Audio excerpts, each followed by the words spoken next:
மக்களே வணக்கம். இந்த நெத்திலி பொடி சம்பளம் உங்களோட ஷேர் பண்ணுறதுல எனக்கு ரொம்ப சந்தோஷம். எங்கள் வீடியோவை பார்த்தீங்கன்னா அப்படியே ஒரு லைக் கொடுத்துருங்க, ஷேர் பண்ணுங்கள், சப்ஸ்கிரைப் பண்ணுங்கள்.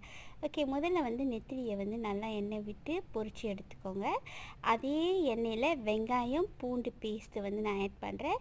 அப்புறம் பார்த்திங்கன்னா சில்லி பேஸ்ட்டையும் ஆட் பண்ணுறேன். சில்லி பேஸ்ட் காஞ்ச மிளகா, நெத்திலி பொடி கொஞ்சம், காஞ்ச ஊடாம், அப்புறம் பலாச்சான். ஸோ இதெல்லாம் போட்டு தான் நான் பிளெண்ட் பண்ணி நல்லா வதக்கி எண்ணெய் பிரிஞ்ச வர அளவுக்கு வதக்கிக்கோங்க. அப்புறம் கொஞ்சோண்டு தண்ணி ஆட் பண்ணி திருப்பியும் நம்ம அதை நல்லா வதக்கணும். அந்த பச்சை வடைலாம் போகிற வரைக்கும் உப்பு போட்டுக்கிட்டோம்.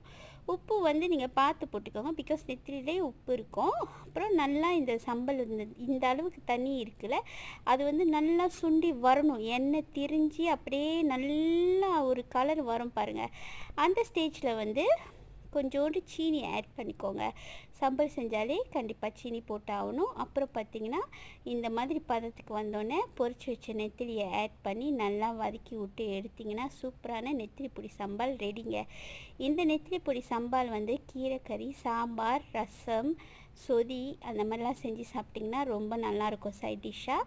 ட்ரை பண்ணி பாருங்கள். ட்ரை பண்ணிங்கன்னா மறக்காமல் எனக்கு கமெண்டில் சொல்லுங்கள். லைக் கொடுத்து ஷேர் பண்ணுங்கள் அண்ட் என் சேனலை சப்ஸ்கிரைப் பண்ணிக்கோங்க. தேங்க்யூ ஃபார் வாட்சிங் திஸ் வீடியோ guys.